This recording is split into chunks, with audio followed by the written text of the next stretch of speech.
If I'm being honest, I'm kind of missing spring and summer at the moment. This happens every year once the awe of autumn wears off. The allotment feels unreachable, and I miss that sense of pride I get of being amongst the things I've grown. I've noticed how much I focus on making things in and for my home around this time of year. I don't know if that's because I'm trying to stay productive or I just have the time to do things at home. The colours of the trees were so beautiful in the woods. I always thought this time of year was meant to be more barren than this, and I know it should be colder. In retrospect, it's probably why I miss growing so much.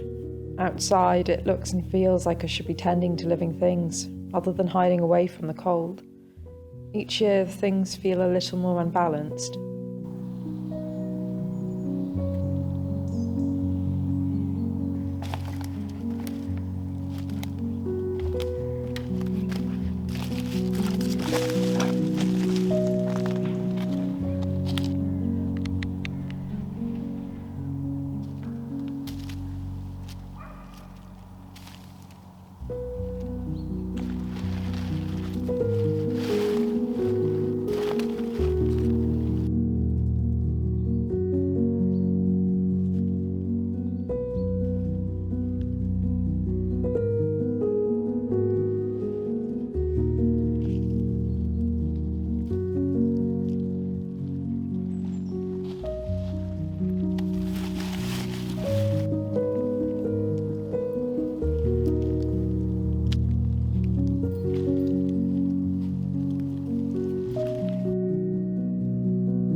started making wreaths a couple of years ago.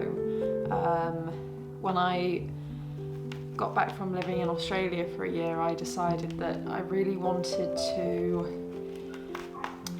invest more time in making things rather than just buying things, which I think is something that is resonating with a lot of people these days. When I got home, it was December. I'd just gotten back from an Australian summer and some time in Thailand, and I was so desperate just to celebrate Christmas and be somewhere that was cold.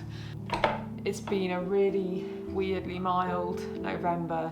It was about 19 degrees yesterday. I think it's the same today, which is uncomfortable, and I think it's a call for a lot of concern for most of us. But anyway, so one thing that I did want to do is try and get into the Christmas spirit, and even though it's not cold outside, I am starting to put together my Christmas wreath for this year.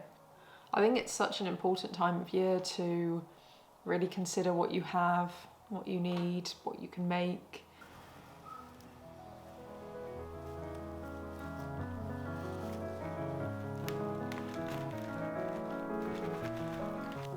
So for this year's wreath, I have got some green foliage. I've been advised this is not pine. I'm not entirely sure what this is actually. My tree knowledge is not very good. And then I have a straw ring, wreath ring from my local garden centre. And I'm just threading through the kind of woody bits. And then I've got a few pieces of holly, which I'm trying to be very careful of, and then just the few orange pieces. It's looking a little bit bare, but to be honest, I quite like that look. I like that you can see the frame underneath it, but I was going to go out and cut some more, but I think I'll leave it as it is.